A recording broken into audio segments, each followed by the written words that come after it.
On today's show, we take the Athletics front office confidence survey and determine our satisfaction level with Brad Treliving and company here in Toronto. You're listening to the Locked On Leafs podcast, part of the Locked On Podcast Network. It's your team every day.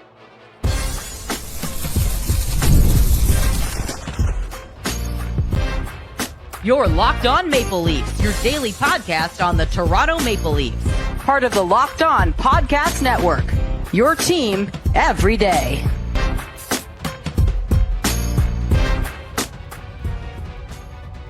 Hello and welcome into the Locked On Leafs podcast, a daily Maple Leaf centric podcast hosted by myself, Mike DiStefano, and my co-host, Dave Morisuti. This episode is brought to you by Monarch Money. Take control of your finances with Monarch Money. Use code LOCKEDONNHL at monarchmoney.com for 50% off your first year. What's happening, Dave? How are you feeling on a Wednesday? Feeling pretty decent.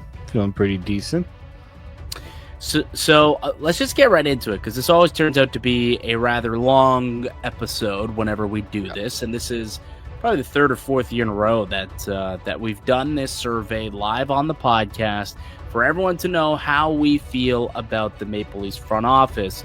And I'm, of course, referring to the annual front office survey, which is handed out by The Athletic, or at least it allows the fans to do a survey of really any front office, actually.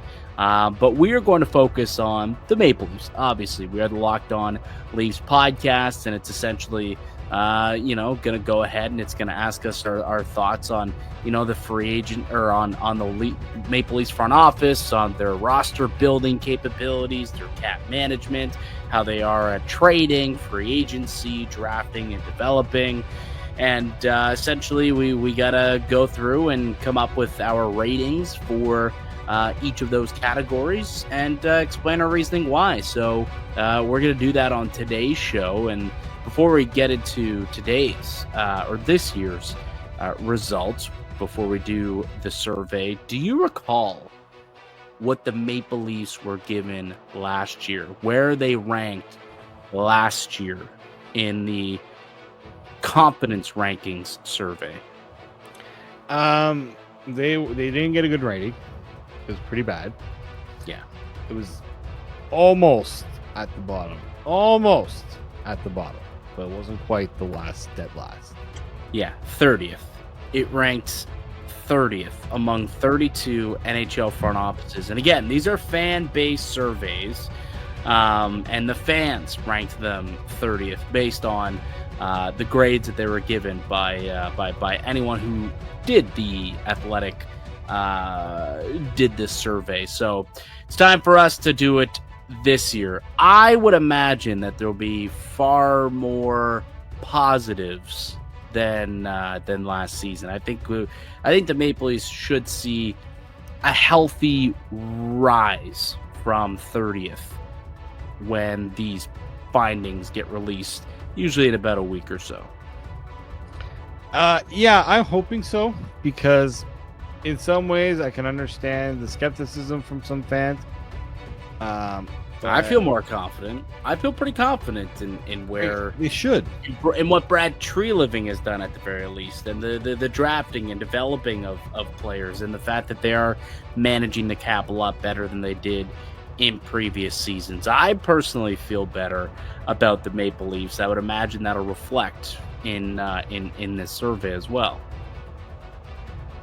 I'm hoping so, because I understand that people never are going to give Leafs fans the Leafs team any credit or any of their flowers.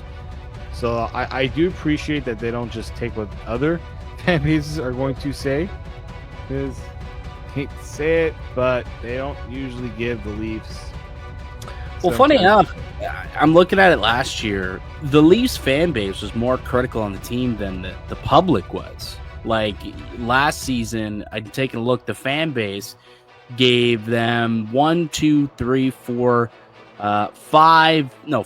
Ds. They got a D rating in general. They were given a D rating, and the public gave them a D plus rating.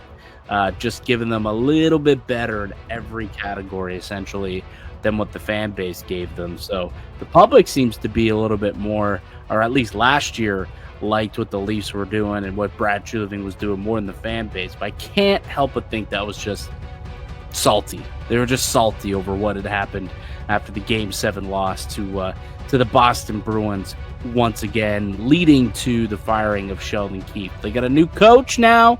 They got a new identity. They got a new structure, and they're moving forward as a different team this year. So why don't we dive into our confidence rankings, our confidence survey when it comes to the Toronto Maple Leafs. So while Dave's kind of pulling up the survey here, just a reminder that you can go do it yourself as well on the Athletic. Just go check it out. I think Dom Lucian technically has the story posted, and then you can go and click the link and take the survey yourself. So let's start.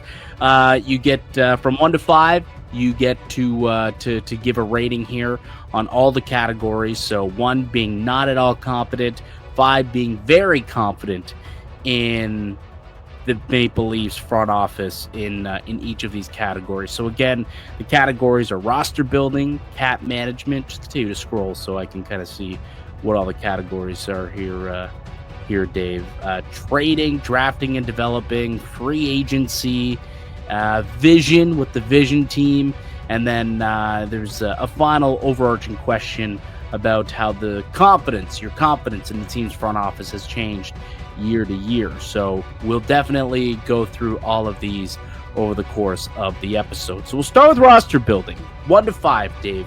Where's your confidence level in this team's roster building right now? I would be kind of like in the 4 range.